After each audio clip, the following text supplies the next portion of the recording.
Hi மக்களே, வணக்கம், good evening. இங்கே பாருங்கள், இது வந்து சீத்தாப்பழம். எல்லாத்துக்கும் ஒரு தெரிஞ்ச பழம். நிறைய பேத்துக்கு தெரியும் சீத்தாப்பழம் தான் அப்படின்னு சொல்லி.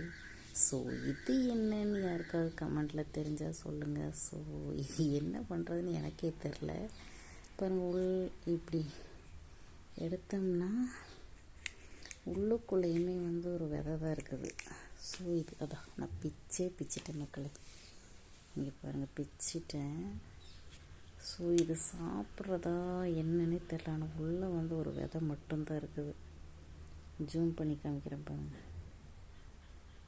இது விதை மட்டும்தான் இருக்குது. இத்தினோண்டு சின்னது. ஆனால் இது அவ்வளோ அழகாக இருக்குது பார்க்குறதுக்கு. இங்கே பாருங்கள். ஆனால் இது என்னன்னு எனக்கே தெரில. யாருக்காச்சும் தெரிஞ்சால் இது என்ன அப்படின்னு சொல்லி கமெண்ட்டில் சொல்லுங்கள். மேலே ஃபஸ்ட்டு வந்து மூணு லேயர் அப்படியே சுற்றி இருக்குது. அதுக்குள்ளார இந்த 3 பார்த்துக்கோங்க. அதுக்குள்ளார இந்த 3 மேலே 3, இதுக்குள்ளே 3, அப்புறம் சென்டரில் விதை.